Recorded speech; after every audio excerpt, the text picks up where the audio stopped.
Should have wet my hair a little more. Be all right. I'm looking for us on YouTube. Well, it says we're streaming. On both. I see us on Restream. Okay.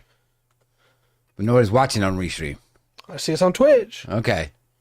Somebody might be watching there. Come on, YouTube. Don't let me down now. I know you, YouTube. You wanna be there. Yeah? Come on. It says we're streaming to both. Maybe it just hasn't sent out the notification yet.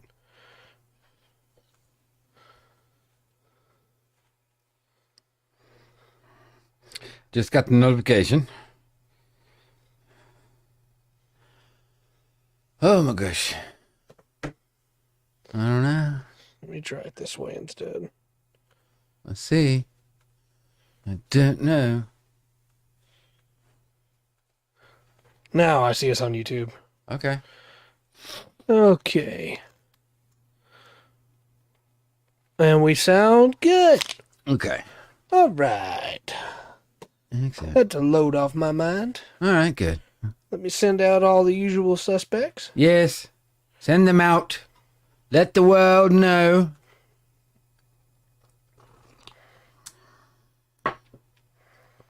All right. Get everything straightened. Just waiting for Twitter. Nice.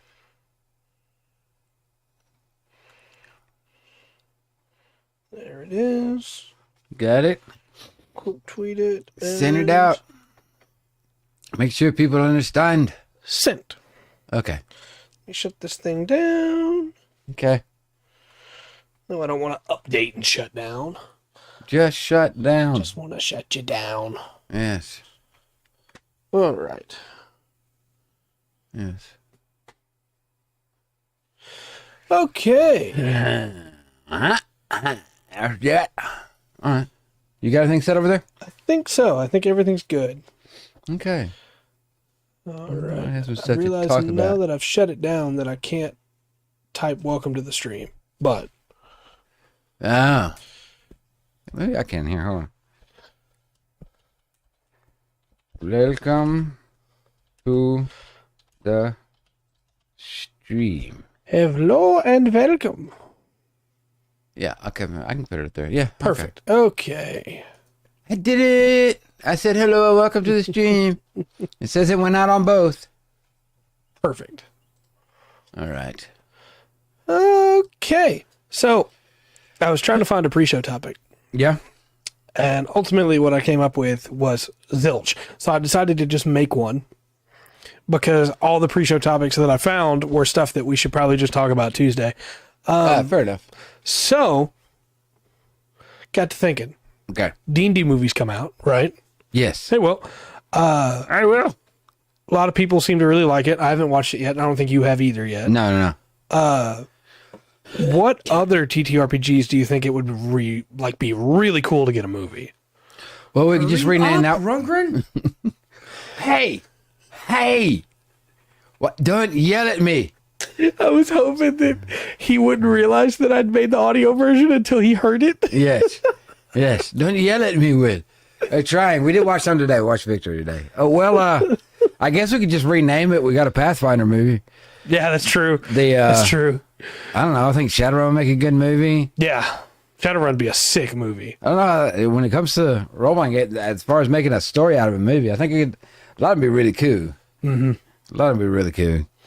I think you could have a really interesting Call of Cthulhu movie where you just never show the monster. Yeah. Where it's just the slow breakdown of the psyche. Yes. That would be really cool. The madness. The madness. Bison, I think, would make a really cool movie. With their dark depiction of mythology, the way they do that there. Yeah. Also, really think, maybe a little biased, Mouse Guard. That'd be a cool movie. Yeah, we've already seen The Secrets of Nim. Yeah, that's true. But I want to see a movie. Look, they're trying to make I kind of want to watch that again. That's true. Of course, well, they're trying to make like a Disney remake of all the live action remake of all the animated ones, right? Yeah. So there you go, Secret of Nim. That's not Disney. No, but they could do it. Okay, I got They you. got the money. They could do it. No. What are you saying, sir? I just want to see. It might be Disney by now with what, buying companies and Should I stuff. check? Should I look it up? If you feel it necessary. Who owns I Secret think it's, what's his name? Bluth? Nim? Bluth film? The rights have been offered to, it was Bluth. Yeah, The rights have been offered to Disney multiple times. I'm sure. But currently, it is owned by... All I'm saying is I'm Justin, okay? No, this could be Justin. I'm Justin. It's owned by MGM, so... Okay. Metro Golden Mayer. Mm-hmm. All right. Interesting. I find it really funny that Disney said they didn't want it when it's like, yeah, but it made a lot of money. It made a lot of movie. Yeah. Well, I don't know. Maybe they didn't want to. They could retroactively. They could do something with it, like second part or something like that. But then they'll be shining a light on stuff that's not theirs originally. Yeah, that's true. And they have a hard time.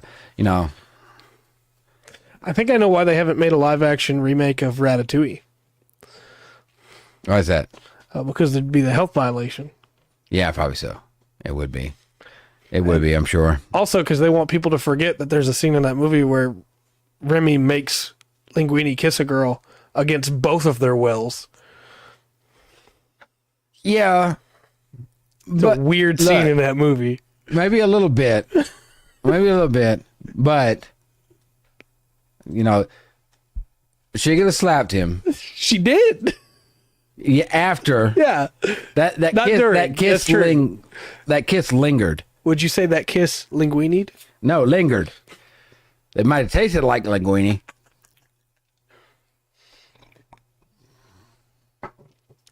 I always find that scene really interesting to think back on. Of like, it's almost like the scene in Transformers, where the Transformers Michael Bay movies, I should clarify. Yeah. Where he specifically makes the girl 17 so he can bring up Romeo and Juliet laws, and the guy she's dating has the Romeo and Juliet law like laminated in his wallet. Yeah. It's like, you didn't have to write that. Yeah. Yeah. You could have just not done that. Young love. I know. When you're a teenager, Romeo and Juliet's like, this is the most passionate, amazing. You're a little bit older. You're like, look, man, they're both 13. Like 5 or 6 people die. Could you people just chill for a second, please? Yeah. Like, calm down. Golly. Puns? Yes. Always. All right, we could probably start. Yeah. You can control yourself over there. Yeah, I'm laughing too hard. I keep knocking my mic into myself.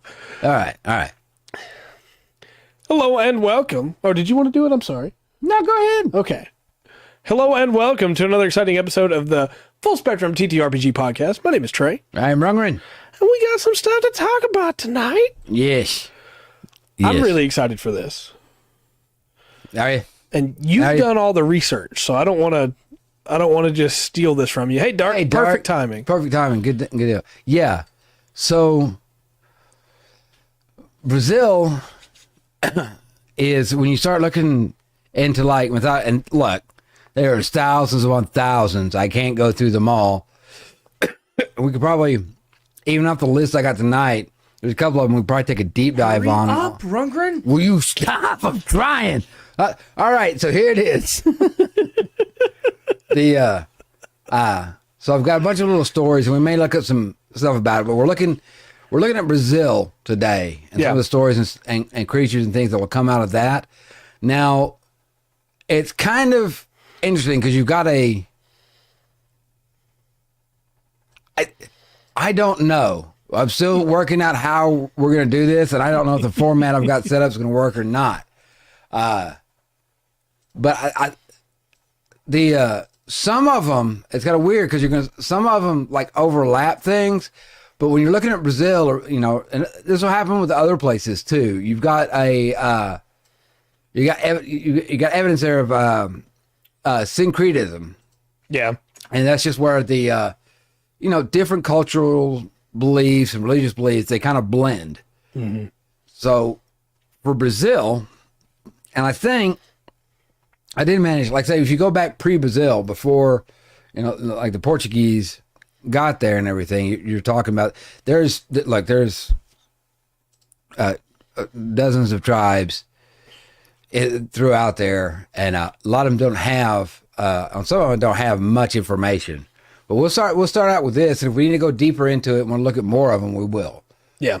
But you're gonna see stories that are indigenous, that myths and legends that do come from the indigenous people, and then the Portuguese. You're gonna have some African stories in there as well that came from West Africa. So you kind of get this melting pot of these mythologies, and some kind of blend into others. Like you'll find it going across another. Could you look up do you have room to look up a word for me? Of course. Okay.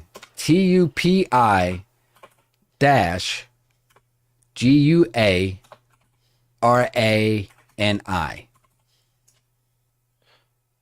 Tupi Guarani? Yes.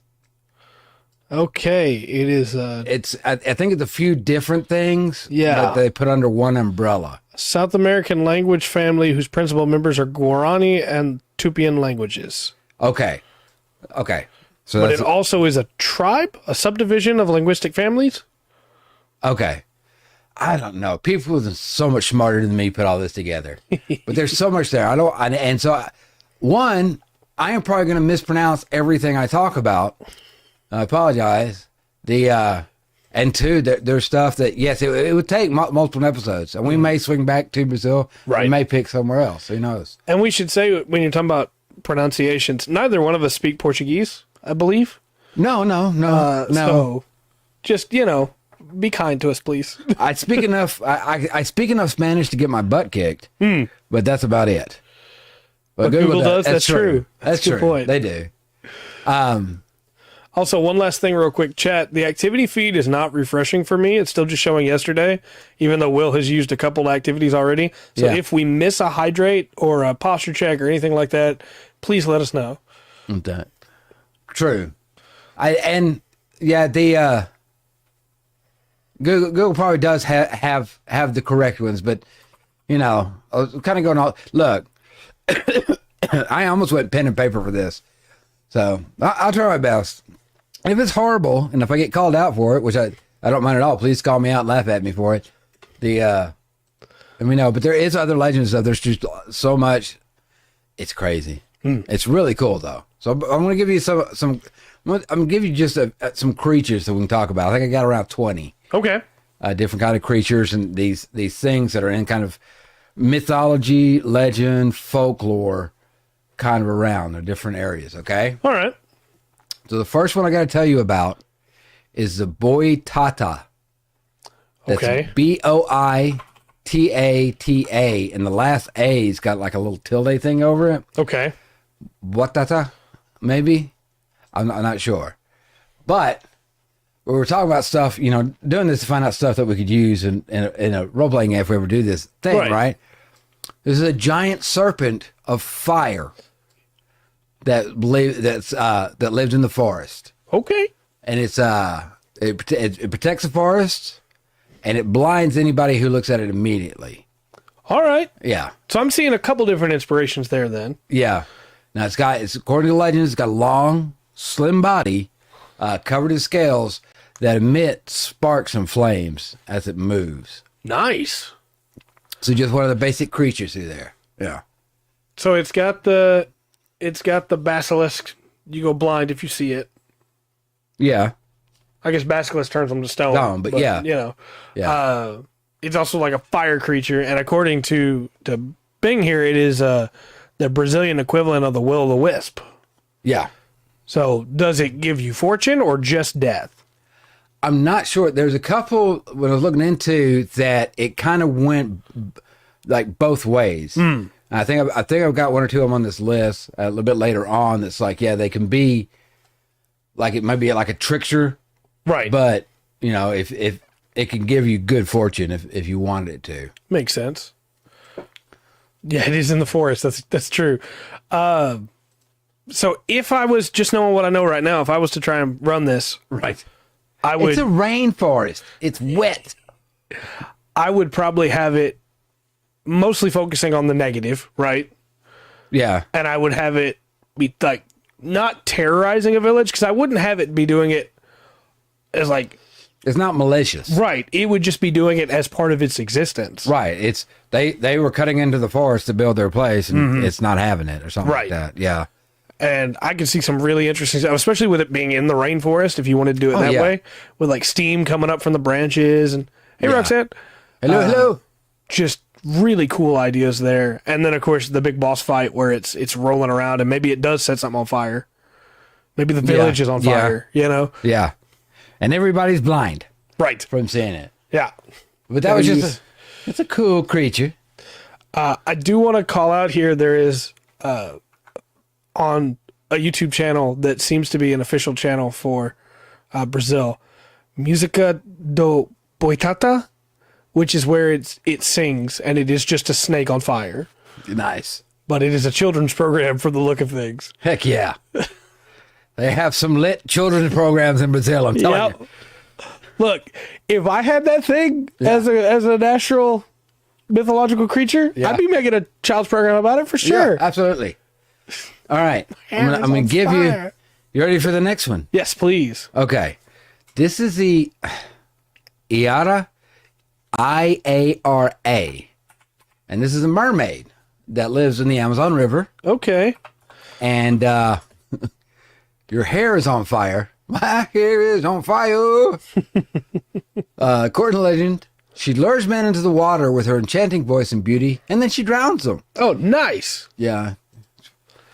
She's often depicted as a beautiful woman with long hair and a fish tail. In hindsight, going to images for this might have been a mistake. Do you have safe search on, sir? I do, Okay. thankfully. Okay, and it's still pretty close. Some of them are still pretty close. It's a good thing I'm not on screen. You are on screen. Well, I am, but not what I'm looking at. Oh, gotcha. Yeah. Not that, yeah. Look, I've already got the FBI tracking me after what I looked up the other day. That's true. But it's pretty much a mermaid. Yeah. What you would expect. Good for yeah. Bad trade. That's not the word I said. Okay. Now I like this they one. just like fire. I like this one. And if you, what is that? The Wild Thornberries, the little cartoon? Yeah. They have this one. Smashing. Or something like it, but they have an episode. Okay. This is the Boto. Boto. Okay. And this is a river dolphin that can transform into a human. Heck yeah. According to legend, during festivals in the Amazon, the Boto will transform into a handsome man and seduce young women. This man is handsome. He's got a hat. It's often depicted as a pink or gray dolphin with a curved mouth. This is sick. I don't know. Fire's got to have some power, though, when you're...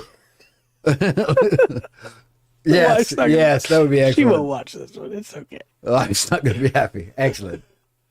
There's some incredible art for these. Yeah, this is a cool mythological creature.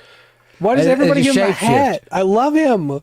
On that, it's Brazil, and they're talking about festivals. That's true. Everybody has a hat, right? How would you run this? I don't know. Because we didn't really talk about the mermaid because it's just kind of a mermaid, you know. Yeah. You run it like you would any other mermaid, really. Right, you got stats from Mermaid. I'm pretty sure in the Monster Manual for Yeah. a couple ones. I don't know. But I'm not sure. I mean, it's obviously it would fall under were creature. Right. That these weird were creatures are all over the world. Also, just got to throw this out there. An Amazon river dolphin encantado that shapeshifts into a handsome man to seduce young women, and after impregnating them, abandons them and never returns to the village again. Yeah. I never, keep it in the same disguise. Sorry. Yes. In the same disguise. He'll come in as somebody else. That dude will come in as somebody else, but he won't use the same disguise. Yeah. I don't know. I don't know I think I would have to give him some more stats. You know, there's and for 5E, there's an Archmage. Yeah. And I might base off that with some something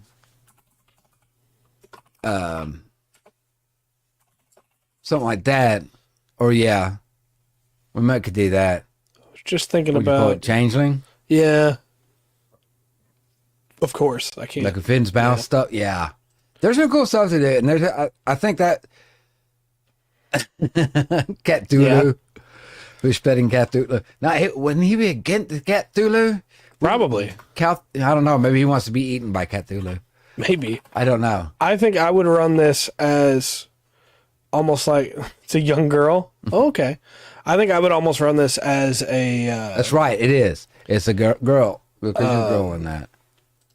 What's the word I'm looking for here? Like a Pied Piper almost. Yeah. I think that would be a cool one. This would be, if I was using it as a campaign, this would be, it'd be kind of like a mystery, not a murder hobo campaign. Yeah. We go check them out. And I think there's a few because for when he's transformed into a human, there's lots of different stat blocks you could use. Right. Maybe, make a magic user of that. For sure. But that's a rather interesting creature. No, I like this one a lot. This is my favorite so far. Yeah? The fire snake's cool. Because it's a fire snake? Right, because it's the fire snake. Yeah. But this one is like just malicious enough, Okay. Well, the next one you might find interesting. Okay. All right. Next one I got is known as the Curupira. Curupira. The Curupira is a mischievous creature that lives in the forests of Brazil. Okay. It has red hair and backward feet, which make it difficult for hunters to track. The Curupira is said to protect the animals of the forest from hunter. Huh. I'm sorry. That's a problem. Yeah, I'm sorry that's freezing up. Yeah, this is a cool little creature. It protects the animals. Won't let hunters kill certain animals. Yeah, it's got backwards feet. I like this. Yeah. I like this thing. This is not the a couple of these. Yes, they track it the wrong way That's clever. when they never get down. Yeah, I do not think this is the only place where there's a backwards footed sprite type thing. No, for sure. And in Indian mythology, there is the devas that have the backwards ankles. Okay, So there's quite a few that do that. interesting. All right, but that's a cool, and that one, I don't know. I think honestly that one would be just an annoying NPC. Yeah. That helps the party. Yeah, I think so. Listen, but it's going to be annoying, and Yeah, maybe even play some tricks. I don't think I'd have people fight that one. I think that one's going to be. They're all murderers. That's a They're good not point. either. That's a good point. I like that one a lot. Okay. So moving on from that one, this one's weird, and obviously from this one obviously has some Portuguese influence, I think. Saci-Pererê, Okay. which is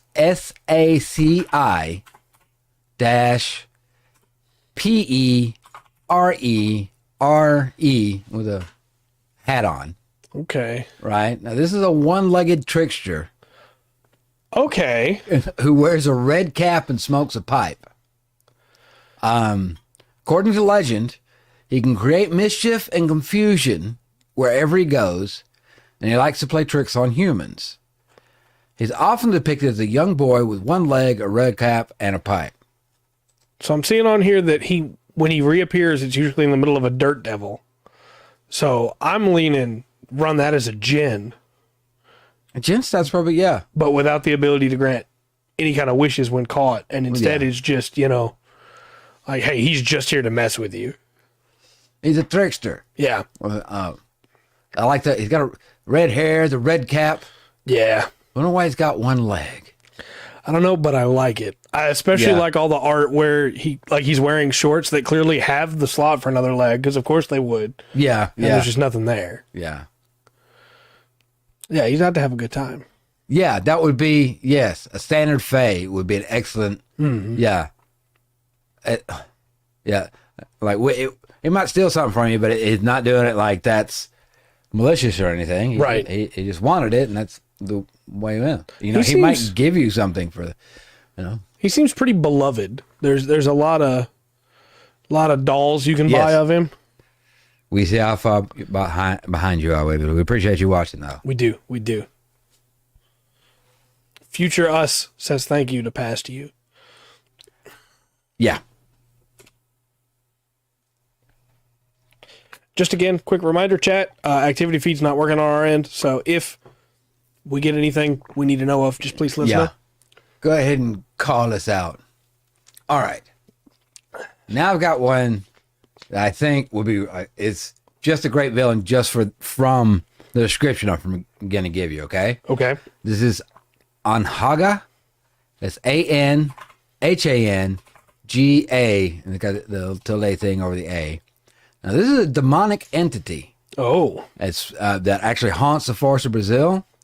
It has the power to shapeshift into various animals, can cause chaos and destruction.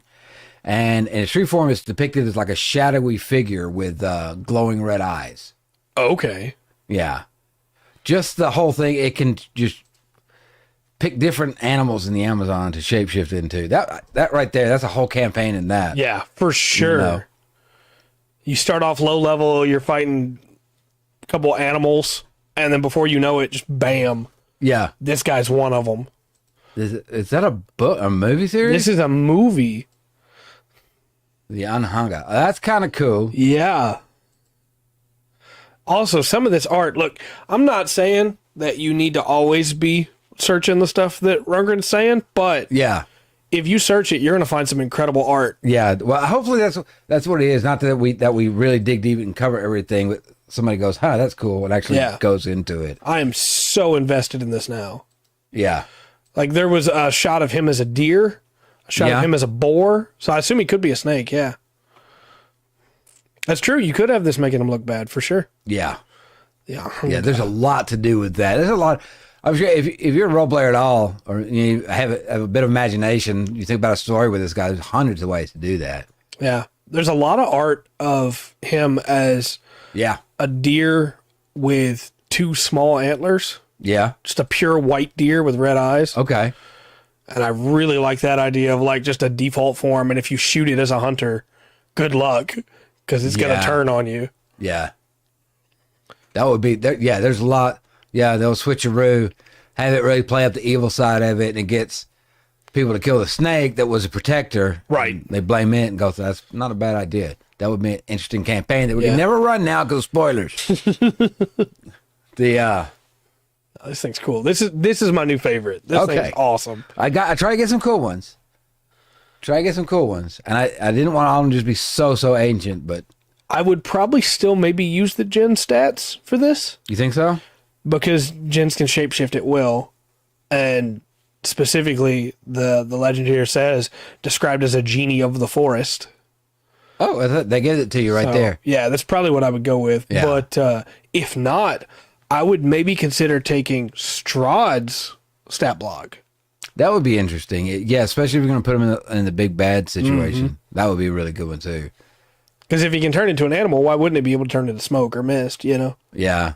And as soon as they figure out they can turn an animal, they're going to be nervous about whatever bird, snake, whatever's around. Anyway, that's cool. Crow above you and... Yes. The enemy has spies. Those are very cool. I've been killing those spies on Lotro. Okay.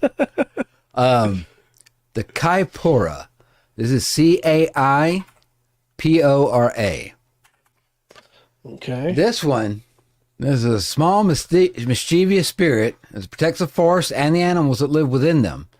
It's depicted as a small, hairy creature with large ears. Okay. And I think like smaller, like think pygmy, but smaller, like a brownie size. Right. You know, it's gonna be small. Whole thing. Okay.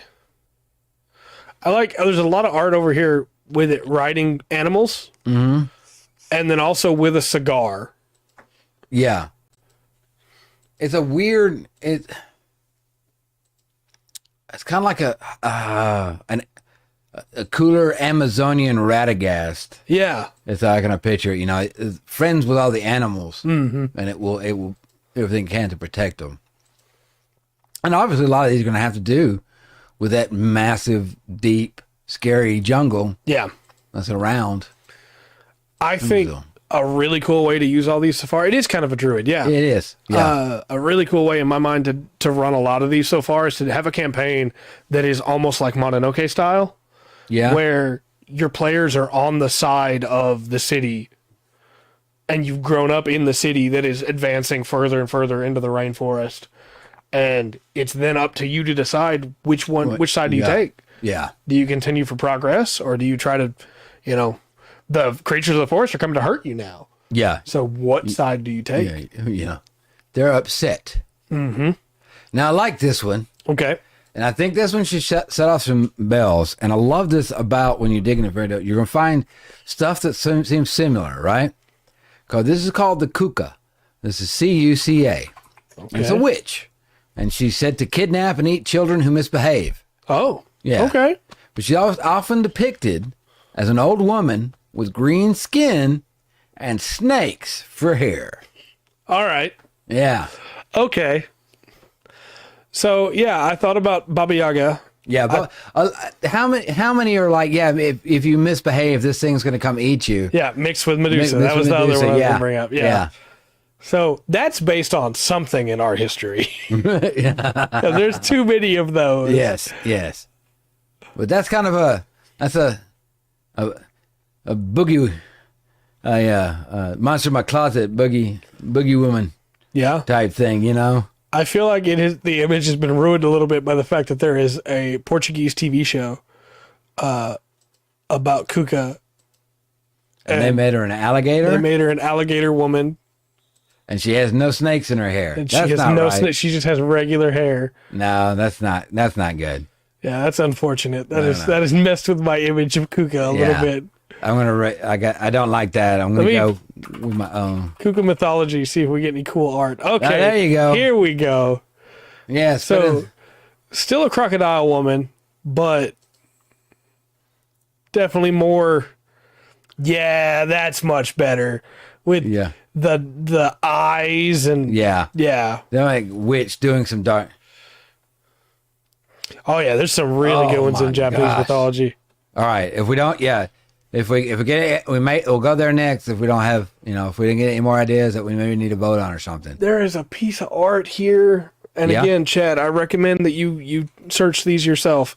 Rungert, just go back and get the spellings on them. Maybe I'll put the spellings in the description so that on the YouTube VOD, so people can search it more easily. But there is a picture on here from someone, Pinterest picture, that has a witch with a bag, like the Baba Yaga. Yeah. That is wearing a crocodile skin over herself. Okay. But it's clearly also a part of her, and so it's covering her eyes, and the eyes of the crocodile are lit up. And the tail is moving. The description? Yeah, I'll put them in the YouTube description so that people can... Okay, excellent. I'll make sure I give you this list then. Awesome. Okay. Make sure we get this so we can do that right. Okay. Yes. A witch to these children. Yeah, I know exactly how to run that. You can use a hag stats if you just want it for early. That'd be straight, yeah. If you want it for later, you could take, what do they call it? A bog hag is the upgraded version of the hag? I think so, but I wouldn't make this your big bad. I'd make this like a one-off or a couple sessions. Yeah, and that's long campaign, but for low level, for group, I'm trying to think of hag. I think like around third level, group of 4 around third level should be a good boss fight for. I think so. But that's pretty cool. If we talk about Japanese, we got to talk about Gashadokuro. He's my favorite. Okay. Hold on. I got another one for you. Okay. All right, ready? Mapinguari. Okay. This is Mapinguari. All right. The Yule lads. Yeah, for sure. Yeah. The Mapinguari is a creature that's said to live in the Amazon rainforest. It's described as a giant, hairy monster with one eye in the center of its forehead. Okay. It's a Sasclops. Really? Pissed off Yeti, yes. Well, they have no depth perception. They're very upset. They've only got one eye. I'm seeing some variations that have another mouth in their stomach. And that's bizarre.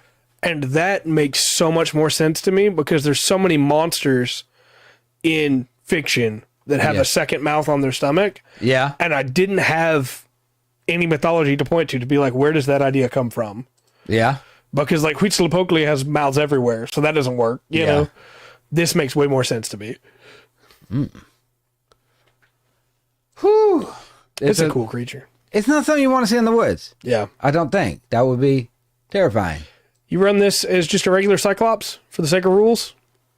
I think so, with a couple of bonuses to attack, maybe. Yeah. Give it something for that belly. Yeah. Tongue slap or something.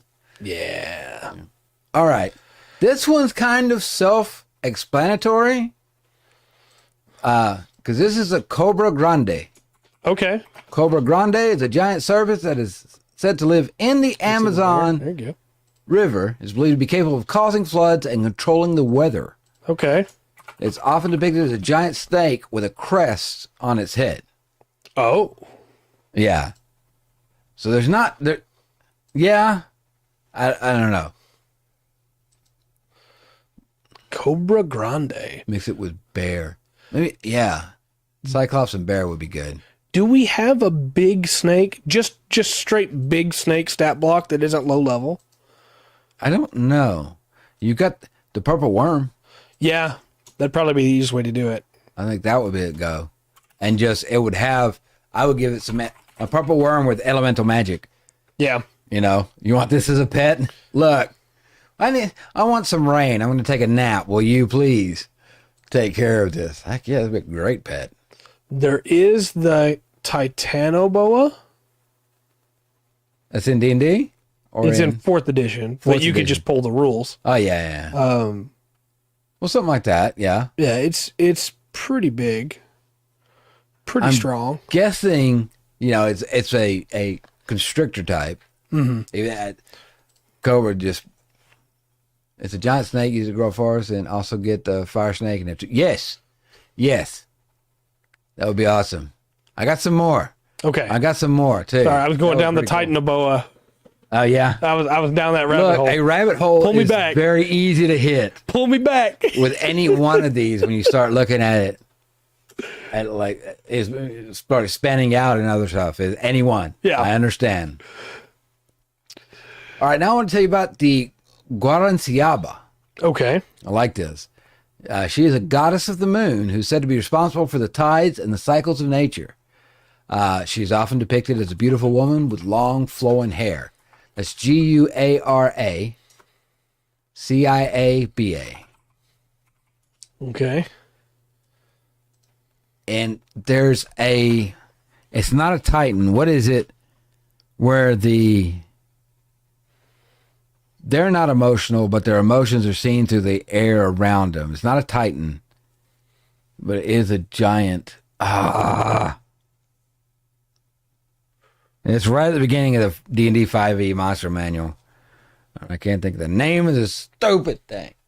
But their emotions are obvious. I'll get the monster manual. It's right there. I can't remember what it's called though. Yeah, I can't think of it. I'm sorry. I don't know. I don't think I use this as like an NPC. Yeah. Maybe it'll be able to help, but not interfere. Yeah. And give her. But to definitely be a guide. I think I would use her like on the side. Especially if there's somebody there that worships the moon. Somebody in the group. Yeah, for sure. Circle the moon druid. This is who they get. Yeah. Yeah. No, that's cool. Yes. And yes. She's one of a pantheon. Okay. Also, apparently an alcohol. A brand of alcohol, so. Okay. Don't surprise me. There we go. Out the moon. Okay. Mandioca. Mandioca. Go too fast? Okay. Mandioca. Okay, let me just put mythology on there. Apparently that's also a brand of candle. Candle? Mm-hmm. Interesting. You find anything? I think so. Because it's said to inhabit the cassava plant. Okay. I bet Yeah. that's where the candle comes from then is Oh, it that makes plant. sense. Yeah. Yeah. It's supposed to cure illness and bring good luck. Oh, okay. Yeah. They are often depicted as small humanoid figure with leaves for hair. Yeah. I'll do that. So once again, like a little brownie thing, I think. Yeah, I think that's how to run that for sure. And I wouldn't have this fight the party either. I would have this as another friendly NPC. Yeah, cure illness. Maybe give them a luck point. Mm-hmm. You know, or inspiration, depending on the game you're playing, or however that works. Bonus roll. Yeah. Whatever you Circumstance need to do. bonus. Oh, that's cool. Now this one's a big one. I got a big one here. Okay. This is Tupã. This has got one of those little over the TUPA, and it's got one of those little things over the last A. Not Tupac. Come Not on. Tupac, no. Tupã. Yeah, there you go.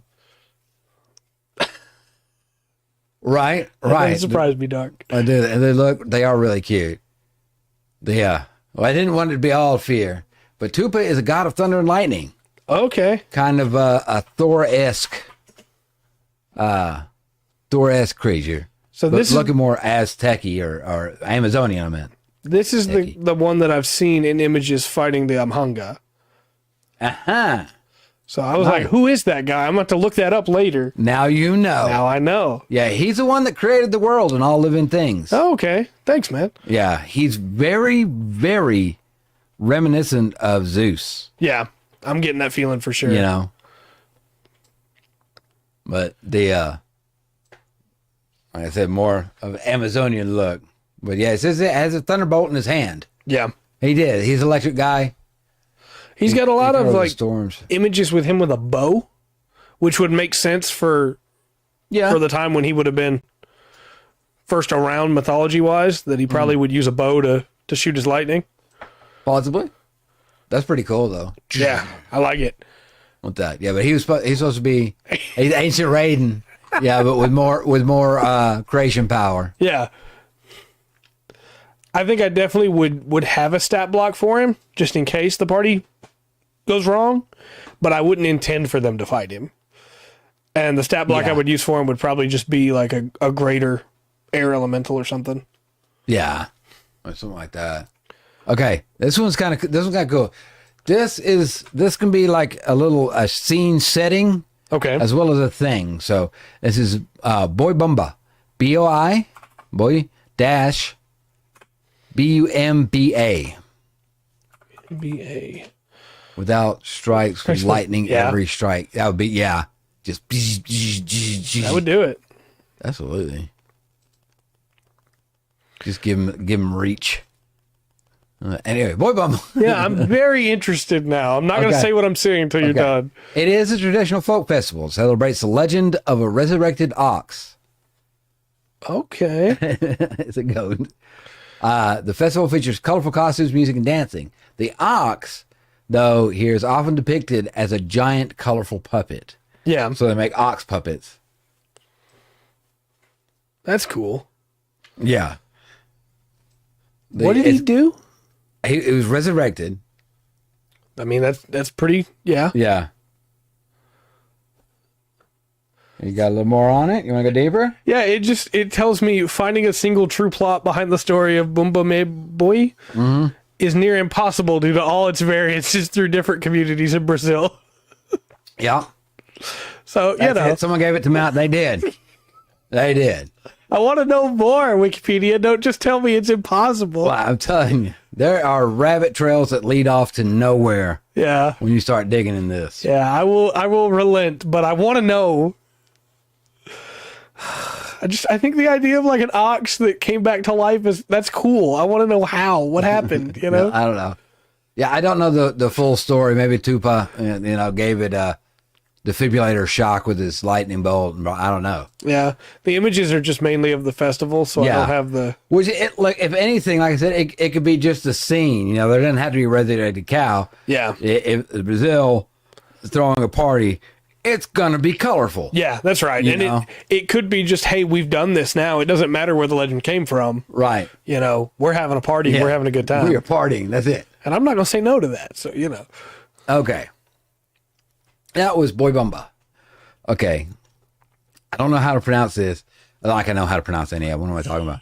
This is Oxóssi, Oxossi. And a tilde over the second O. Okay, give me that one more time. Oxos.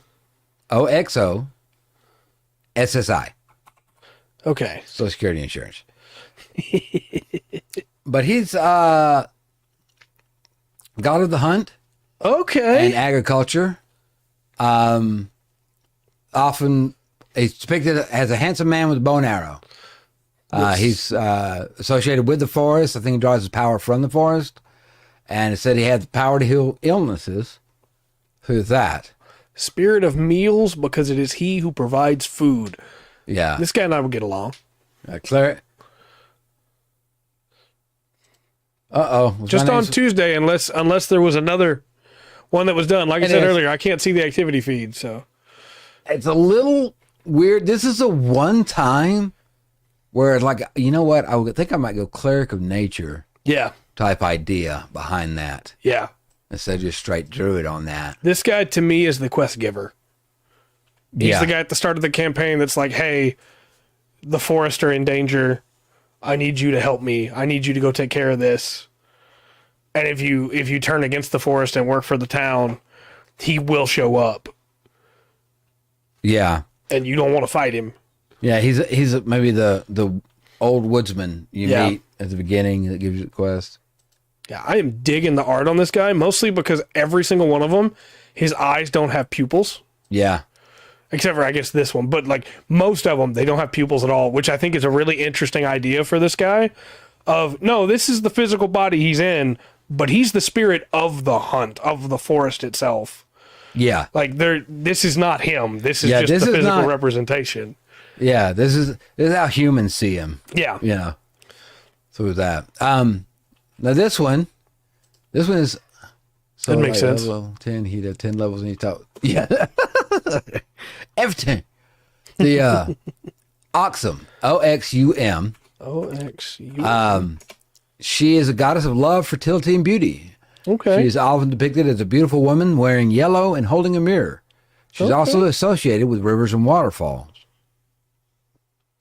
And I don't know, it's some like a little bit of like Lady of the Lake, Aphrodite kind of feeling things, but maybe a little bit more. Those are cool pictures. Mm-hmm. But it's what's that noise? I'm hearing me again. I don't know, maybe somebody walked by right there. Maybe. But yeah, I like the look of this. This is another quest giver. Yeah, you know, I agree. And she'll either give it because she's caring or out of narcissistic reasons, you know. Right. I don't know through that, but either way, rather cool character. Mm-hmm. Now this one I like. Okay. She is yummy looking. There's some great pictures of her. I like the look. That doesn't hurt, but I like the look. Now this is Exu. EXU. Okay. Now, he is a trickster god who is known for his mischievous behavior. He is often depicted as a man with a red hat and a cane. He's associated with crossroads and is said to have the power to open doors and create opportunities. This is the devil.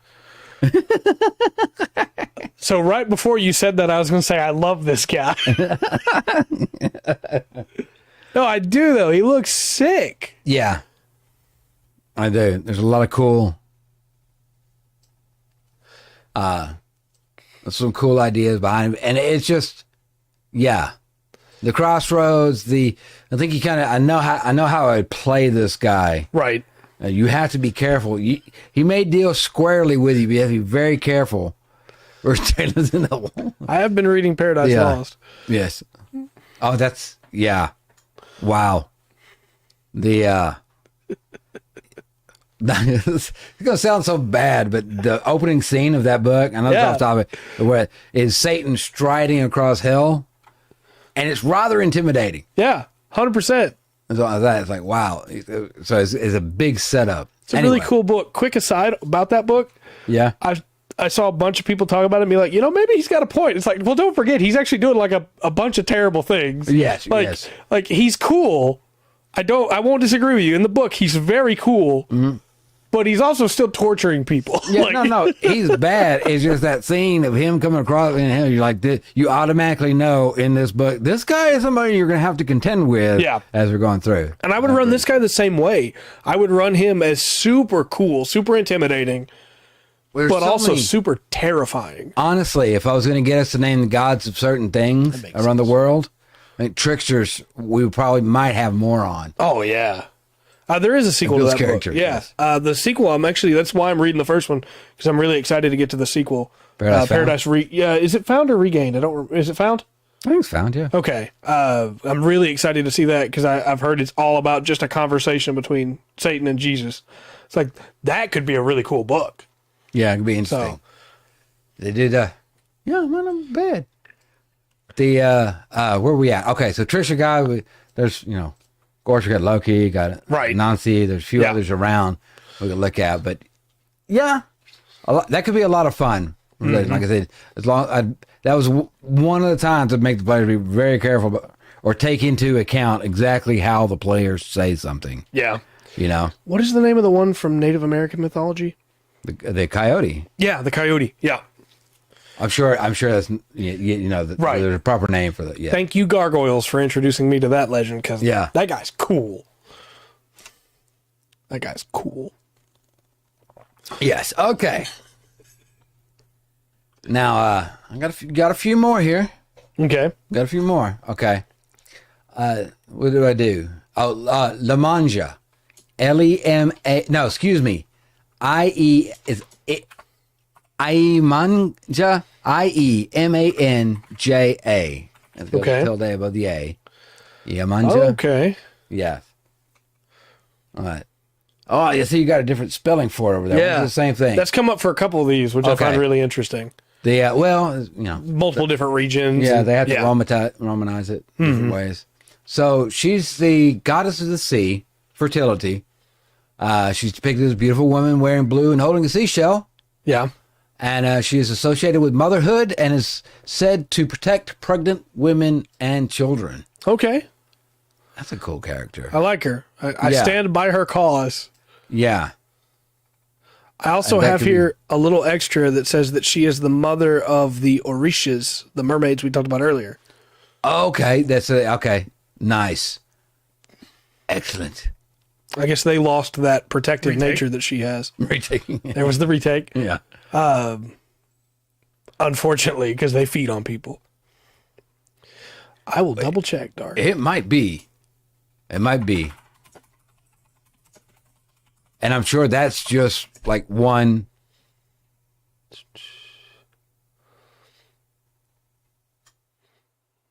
Oh, man. Coyote Man. Yes.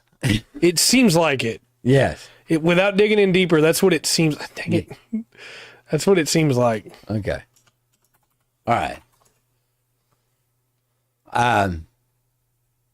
This one's Coastal City. That's a quest right there in itself. Yeah. So you don't care if you die or not. So you're going to send you out to protect the women, the women and children, the pregnant women and the children. Yeah. Those are her. What? The hunters have gone off to hunt. You're in a low-tech village. Hunters have gone off to hunt. And she finds you out on the hunt to send you back because Oxum has sent a fire snake. Yeah. To go, just tie it all back in together. See? All this stuff just works together. But she's I do see holding a seashell. What came to my mind was the seashell that sits around the famous painting of Aphrodite. Yeah. Or is it Venus? That's a good question. Venus de Milo has missing arms. I think fact check that right now. Okay. I'm a demi. It is Aphrodite. Okay. And the Venus de Milo has no arms. Aphrodite. Okay, Aphrodite, yes. We have confirmation. Aphrodite was seashell. Okay. The goddess of love. Now this would be, I know there's a lot of these we're talking about for TV. This would be for a little bit later. But, we talk about there's so much legend mythology. This is Negrinho do Pastoreio.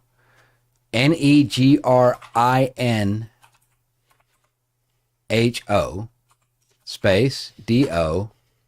Aha. Autocorrect is right there. Nice. So this is a folk hero, and it was said that he was a slave who was mistreated by a master, and he was helped by the Virgin Mary and became a symbol of hope for oppressed people. He's often depicted as a small black boy with a hat and a whip. Okay. As is, but I think this is the first one that's like, this is, this kind of has come out of the church. Right. Necessarily.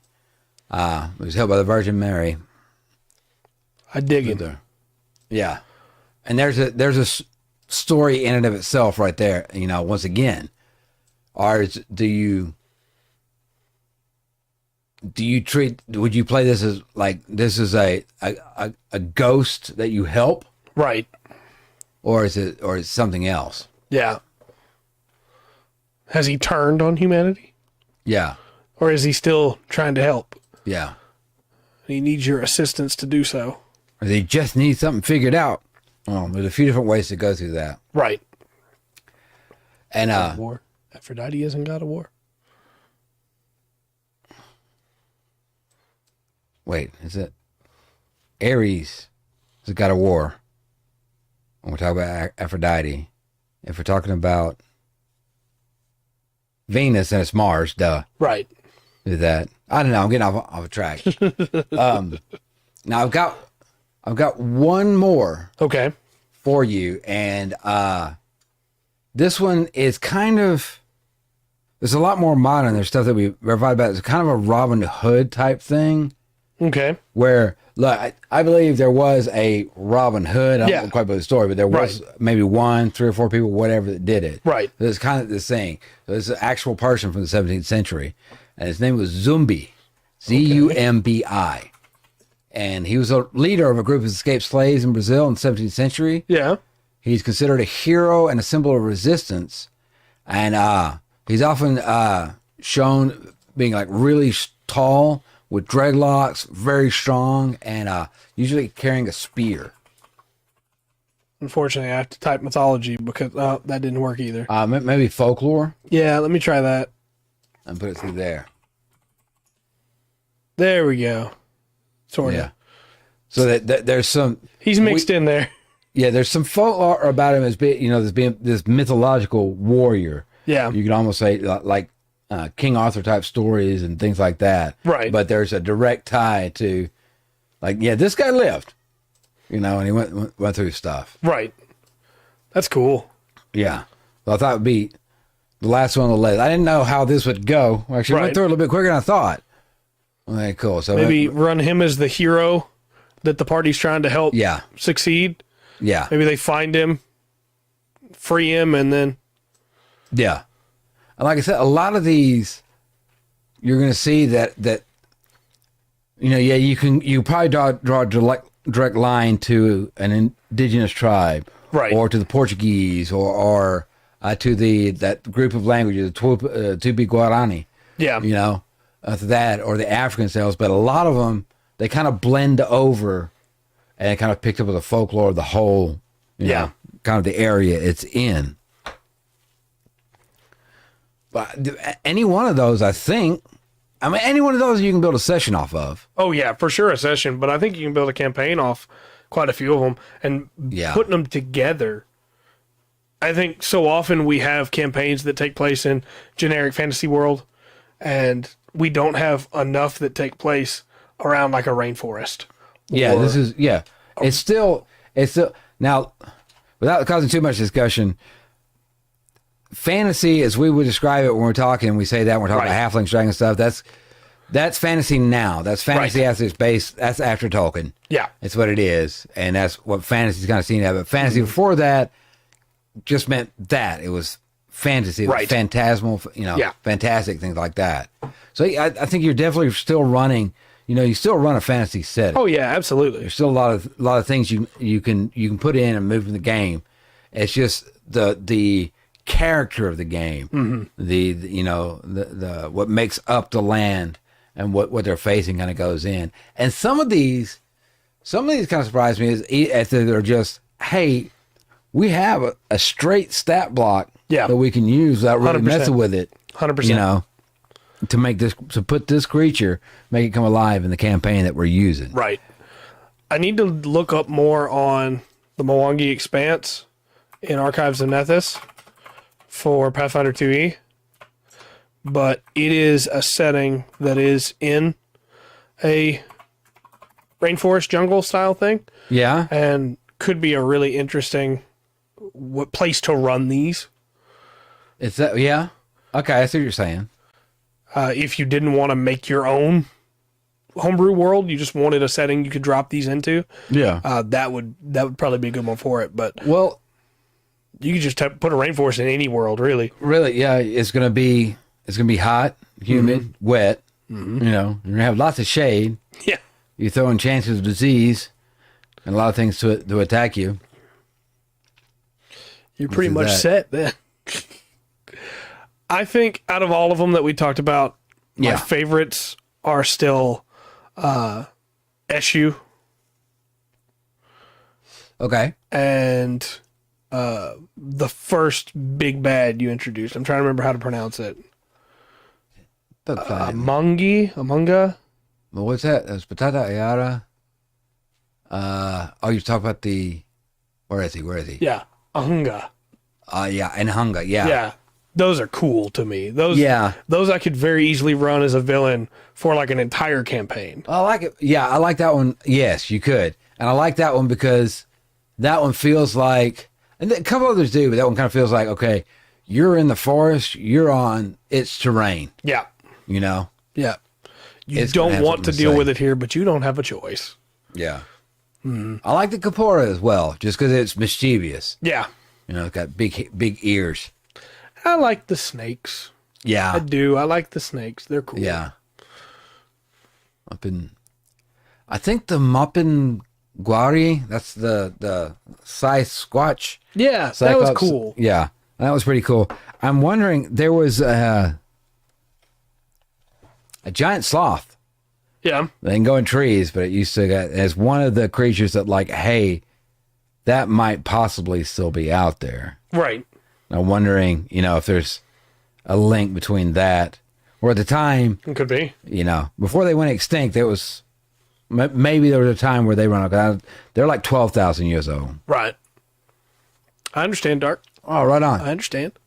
Go do your potty. No, I think this is taught me a lot about Brazilian mythology that I didn't know before, because I didn't know any of these. And this is just, I mean, it has just been an hour. We're just skimming the surface Right. of what it is, and we'll probably get, you know, a few minutes of research, we'll probably get so many more. But instead of stories, I was like, okay, I just want to pick these creatures out. I agree. And go through. Because if we wanted to cover the creation myths and everything for all of them, we could, but I don't see how you could make a campaign out of it, but it's not as easy as just, you know, hey, here's a creature, here you go, you know. That's a good little Yeah. By the way, Yeah. Hephaestus. Everybody always forgets poor Hephaestus. Yeah. I don't know. Was there any? I like it because going through it and looking at the creatures this way, just going down, taking the list as a whole, it gives any session you use some of these, just a completely different feel. Yeah, 100%. Even though we maybe just like skinning some of the animals over from the monster manual, or maybe we find in Pathfinder or whatever like that. It's just the feel like the river dolphin, and like river dolphins look That was weird. cool. Yeah, I like that one. Yeah. Yeah. Also, the ox that resurrects. You could have a really fun encounter where the party keeps killing this ox and it just keeps getting up again. They're all hungry. And they can't figure out what they got to do to win the fight. But to win the fight, you got to actually just like animal handling the ox. That's all. Yeah. But I think that's a really cool setting. You know, the city street you come up on, there's people dancing, there's bright colors everywhere. off in the distance, you see this huge puppet ox that's got all different colors on it, dancing down the street. It's being operated by people. Not to get too morbid, but you got a plot hook right there, too, of somebody cuts off the ox's hoof or something. Or maybe even its head. And it keeps resurrecting and dying. Yeah. And so the plot hook is go get the head back so it can... Because it's just standing around here dripping, and it's kind of gross. Yeah. Somebody cutting off the shanks. Like, I never run out of meat. Poor thing. Poor thing. But there's a lot. There is a lot there. Like I said, I had no idea how this was going to go. We'll take what we've learned from this. Yeah. For the next one. Are we... We're going to try to do Japan next week? That's what I was about to ask. Where are we going next? We had one request for Japan. I am fine doing with Japan. I am also fine doing Japan. Yeah. I think I know a lot of those. Yeah, there's a few of them to throw in through that. If we just get into the night parade alone, we have a ton, but that's not even counting like Izanami and Izanagi. And Baku. The night parade is a great place to start, in my opinion, because that's all yokai. So it's all stuff that you could use as monsters. Yeah. And there are so many of those. Tsuchigumo, Jorogumo. Again, as we said, my favorite, the giant skeleton. There's Gashidokuro. There are so many. Girl that was cut in half by a train. Yeah, and God of War 3 for sure. Let me double check that. There is there an urban legend? See, you get into urban legends and stuff. These stories take effect.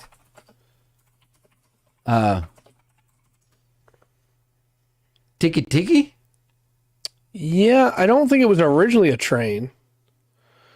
But yeah, it was. Okay, yeah. Tiki Tiki. Falling on a railway line where a body was cut in half by a train. Okay. So yes. Yeah. There you go. There's stories everywhere. Yeah. Everywhere. Kashima Reiko. We might have to get like a world map and like hold it up and mark off some of the places we've talked about. Yeah. No, we're not going to 100% it. We're not going to 100% buy any country in the world or whatever. Koto Matsukami? Koto Matsukami. Look, we're covering these tomorrow, or not tomorrow, next week, Chad. Yeah. That's just getting us straight into Naruto. Let me put mythology. But that's the one thing we're going to have to be aware of. Yeah. The distinguishing heavenly kami. That is, The first gods. So that'll be Izanami, Izanagi, and the rest. Susanoo. See, you're sparking off. Now I'm thinking, is that from the... Because your period in Japan, what's the earliest period? The Yai? Something I'm not period? sure. I'll double check. My Japanese period mythology or history only goes back so far. Start out with YAO. I want to chat. I want to go back to this. Thank you. YAO. And it's space.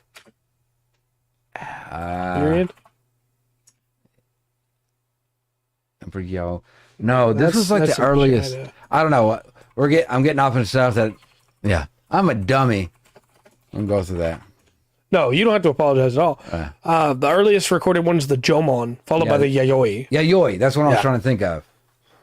So then it's the Kofun, the Asuka, sorry. Yeah. The Nara, and then we start getting into all the ones that I know. Heian, into Azuchi. The other ones, the only ones that I know as far as like history of Japan is Sengoku Jidai and the Edo. Yeah. Period. Well, and the Sengoku is not actually its own period. It's a world of war, man. It is. It's just a part of the Muromachi period. Which is really interesting to me. But that was it 200 years? Yeah. I'm probably embarrassing myself with history. But no, there's so many good ones. I say if we get into the story of Susanoo, who fights the Orochi and gets swallowed up by it when he tries to save the village leader's daughter, and then inside is the sword. There's the disappointed. Inside is the sword Kusanagi, the grass cutter. Yeah. There's so many good ones. The Amaterasu who brings the sun. So that's for next week. Yeah. Well, it gets me thinking of kind of the point of that, we're going to go through so many. Mm-hmm. And of course, we're roughly using the borders and outlines that are made today. Yeah, for sure. And that doesn't quite line up with, they haven't always been that way, I guess I should say. Right. Borders seem to change over history. Yeah. Yucky. I have to stop. I'll just go down the whole list if I'm not careful. Yeah. I have to stop. So, we will definitely jump into Japan next week. I wrote an essay on Japanese mythology in high school. Yes, I know you're a nerd. And I could probably make this list again. Yeah. With not repeating anything easily. Right. If we come back to Brazil. Mm-hmm. Like I said, there's so many stories. No, I like that idea though of going, hey, this week we're going to cover this place. If we want to, we can come back and cover more. Yeah. We'll find a place that's like, hey, there's a bunch. We're going to come back to it later, but we just go across the world. Yeah. Good deal. I like that. Yeah. Around the world in 80 podcasts. I don't know if we'll make it. Well, I'm glad. Next week. I'm glad. And then maybe we'll get a suggestion. Yep. Where do we go? Maybe we jump it back around to the other side of the world, or so many good ones. Native American, Korean, there's Russian, there's Transylvanian. I'll talk about the 6. I don't care. Yeah. There's of course Irish. Yeah. And we've got Aboriginal stories. Mm-hmm. I'll say that. About the only place that the mythology might run thin is like Arctic or Antarctic. That's, Yeah. Yeah. And there's probably still some stories. Yeah. But I don't expect to find too many for those. But yeah, you got all of Europe. We also have United States. The United States hasn't been around long, but it has some interesting mythology that's come up. And we're going to, yeah. And I think I'll try to do again, because like I said, I try to pick through like Brazil. So a couple of these are from Brazil, before Brazil was Brazil, before the Portuguese got there. And I think 20 was a good number, because I know we ended a little bit early, but if we get into big discussion, but we could maybe push the number up, or we could keep it at 20. It's up to you. No, like I said, I might get a few more, just so we make sure we cover a couple of hours. But yeah, I'm really looking forward to it. I wonder how, after 6 weeks, how many of these I'll remember. Yeah, right. Go through which ones will stand out. Oh, I'm excited. Okay. Well, before Norse, for sure. Norse is an option. Talk about Fafnir. Yeah, absolutely. Yeah. Oh, I love Norse. Fafnir. And Norse is weird, because Norse is one of the only, and look, disclaimer, I'm a dumbass. I've suffered with it my whole life. I will die that way. There is no cure. There is treatment, and this is part of that. Yeah, knowledge. The only one that I know of where in the end they lose. Yeah. Their prophecy is in the end, it's Ragnarok. They lose. But they have Sigurd of the Volsungs. Yeah, they lose. Yeah. It also reminds me, though, that at some point we got to cover Arthurian, and that'll be mostly just like people, but you can run that as a group of bad guys for your campaign. When we get to the British Isles, see there, we've got lots, because we can divide those, like I said, that's Ireland, Scotland, Wales, Britain, the Cornish down there at Land's End. They, all have their own, just like anywhere else in the world, they just have their own tales. Right. These folklores. We got to cover Tibet as well. In India. Yeah. There's a bunch of stuff over there. There's a bunch of stuff coming. We've been doing this for a while, and there's going to be cool stuff that we find. Like quite a few of these I hadn't heard of before. Yeah. And what was funny is, when I was going through and getting this, there's a couple of them I'd seen, but never Exu is one of them. Right. The Trickster God. Yeah, seen images or heard about them, but didn't know. And I'm pretty sure Tupã is too. Yeah. And I thought it was, just how dumb white guy I am. I was thinking Quetzalcoatl, that was somehow tied to that, but that's Mesoamerica. That's not down around there. That's more Mexico. I made the same mistake last week, thinking Huitzilopochtli was tied into it. And no, it's not even close. Yeah, no. We haven't even, the empires are different story, from the Olmecs, the Incans, to the Aztecs, the Mayans. Oh my gosh. Kirito is always the right foundation. We're not talking about Kirito, okay? We're going to talk about a black swordsman. We'll talk about guts. Actually, Yasuka. that just made me think about something. Yasuka. After we've covered the whole world, Yeah. in mythology, we could go back and grab some of like big popular fiction from around the world. Yeah. And like, how would you take their monsters and put them in your D&D campaign? Like what they do. Yeah. Because Berserk was the first one I thought of. How would you take Femto and the rest of the Eclipse and tie that into a TTRPG campaign? So, might be something to think about after we cover this, but we're going to be on this for a while. Yeah. So, And yeah, I think this is kind of fun. yeah, I like it. They, like I said, try to get a little more to fill out next week. I don't know. Nice. I like Arthurian, yeah. Arthurian's got a lot. Yeah, if we get, then that's one story. That's another thing I was debating on. Maybe I should grab a story or two. Yeah. But every one of them, everything's got at least one story. There is a cure. There is a cure. Yeah. There is a cure. Yeah. Yes. And that's, hey, every little bit of learning helps. That's true. That's true.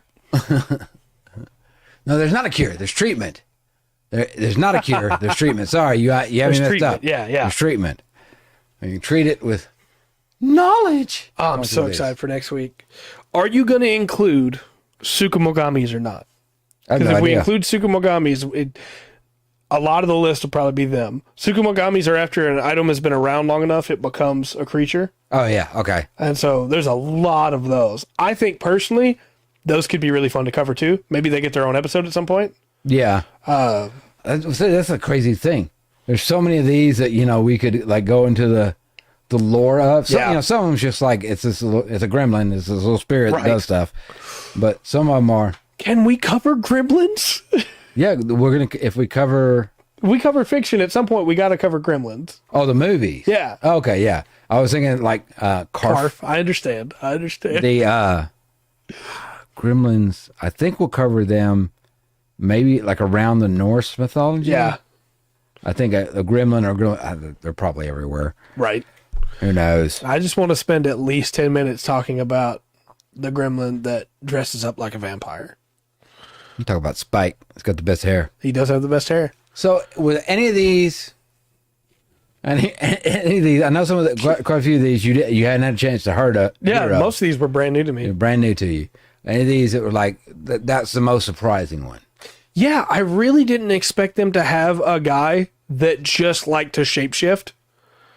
Yeah. And attack people. The only one that I actually knew of ahead of time was the Boto, and I didn't realize I knew about it because I had watched Wild Thornberries. Right. But I didn't actually know that was that. But no, I 100%, I expected a trickster god, right? Yeah. I didn't expect, hey, I'm not out here just to trick you, but I will kill you. Right. And I'll shapeshift into something to make you attack me, and then I'll kill you. And I was also like really taken aback by Crocodile Lady with snakes in her hair. Yeah. Yeah. That's cool. Yeah. Yes, that is. I'm with you. I like the Boto. Mm-hmm. That's just a cool character. In a weird way, it makes me think about, I'm sorry, I'm a nerd. It makes me think about Critical Role's The Traveler. Yeah. Where that's kind of what he does in a way, though it's more for like worship than for pleasure. But made me think about that, of showing up in a different form and, yeah, trying to win them over. So, yeah. Also, just a heads up, if you go to search for SU and you do it EXU, make sure you put mythology afterwards, or all you're going to get is Critical Role, because Exandria Unlimited. So just little tip for you. Yeah. I have to put mythology or folklore after the thing.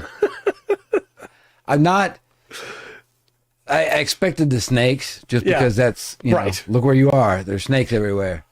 I'm legitimately surprised there's not a Brontosaurus type thing. Yeah, because that was a thing that kept popping up during a lot of the excursions that were made by England. That there were rumors that there was a great beast, tall and long. Yeah.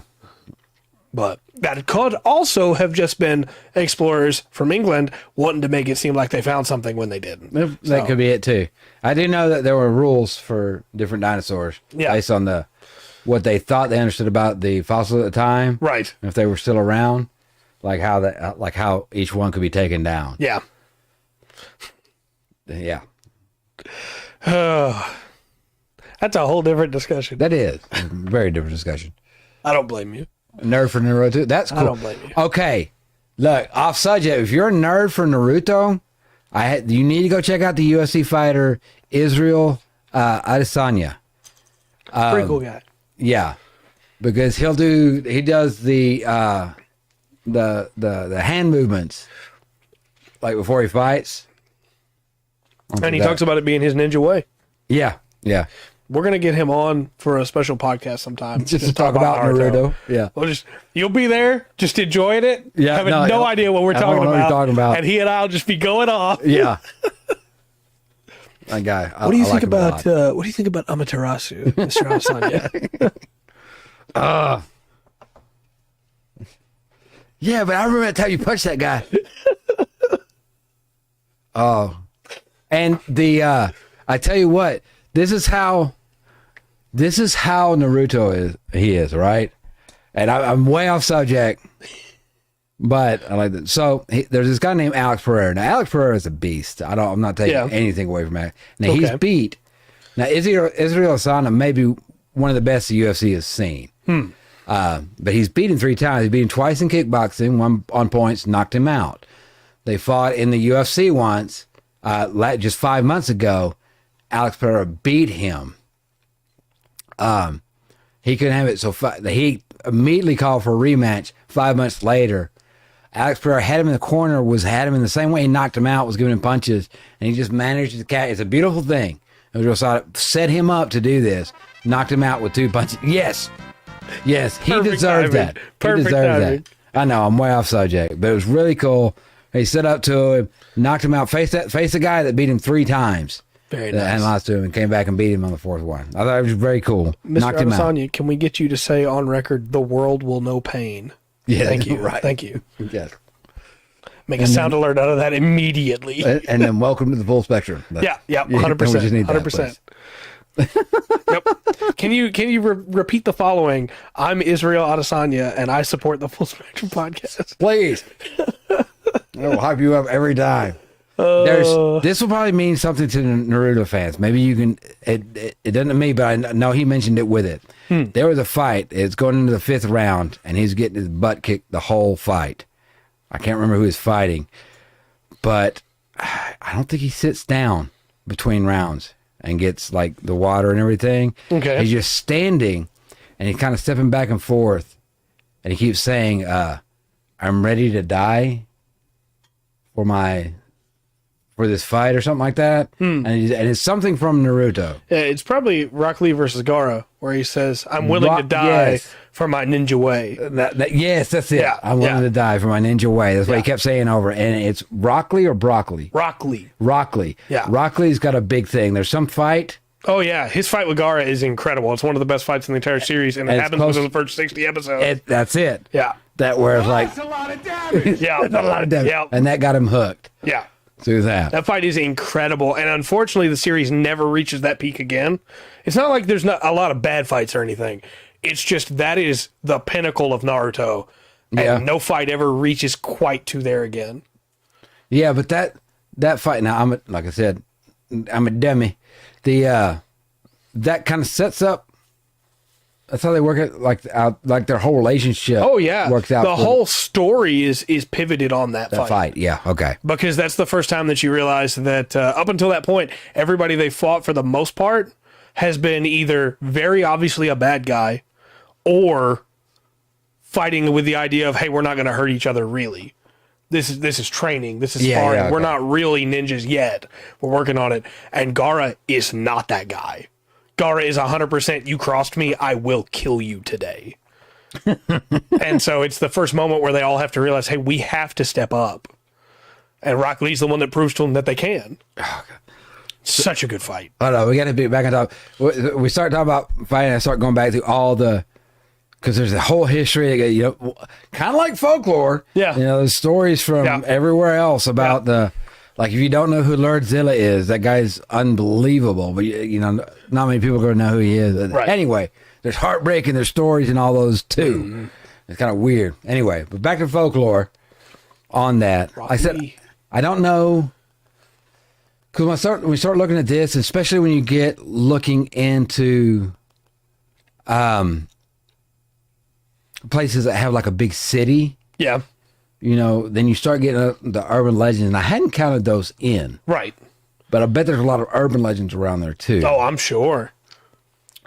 That would fit for that. And I don't know, maybe I should start counting those as well. Yeah, just throw them in and see what And we be get. like, yeah, now this is not mythology, this is an urban legend. Right. Or folklore. But those could be just as interesting in a TTRPG setting. I think so. So I think so. So I think a lot of urban legends will come through.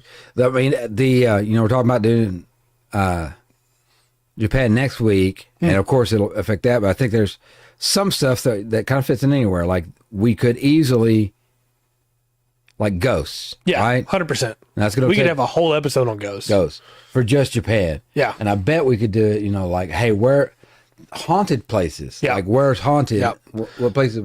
The black dogs that guard the spirits of the graveyards. Yeah. Up, Rundgren. Stop it! Leave me alone. There is another variant of that, by the way, that is the Will 2 command. Oh, Just saying, it's there. Oh God. But we are watching. We are watching Victory right now. We did watch some of that today. 5 episodes today. Hopefully 5 episodes Monday. Okay. Give us 10 episodes to talk about for the podcast, hopefully. All right. Well, I think we're about ready to cut it off here. I think so. And we cover it. We'll have some Slow more to talk down, about. Will. There it is. There it is. We're going forward. Tomorrow you're building. Astaroth Origin. Okay. Yeah. Building the Astaroth. All right. My paints came in today with my dry brushes, so I will practice that before next Friday. And Excellent. if it works out all right, then we'll go ahead and do that for Friday's stream. If not, then we'll prime them the regular way and paint them the way we have been. Okay. So I got that coming up Friday. Monday we'll be back in Lotro running around trying to save the world. Well, for MMO Monday. I want to get into the mines. Yeah, we're very close to getting legendary weapons. I think we're pretty sure theoretically we got them already, but we're just going along. So we'll get that and we'll get into the Mines of Moria, which is a whole experience of itself. I'm kind of looking forward to that as we go into that. Tuesday we'll have our regular podcast where we'll have reviews, announcements, and news.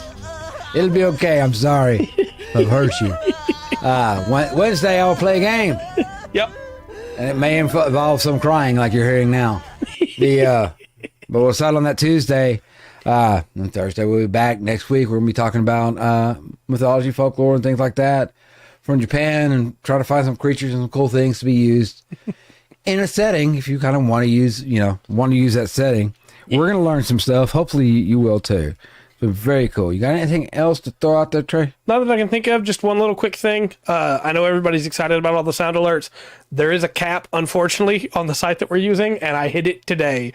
So some of them might wind up cycling, but right now we are at max. We can't add any more. So if we wind up having some more stuff that comes up, then some of the old ones might have to get removed. But we'll see.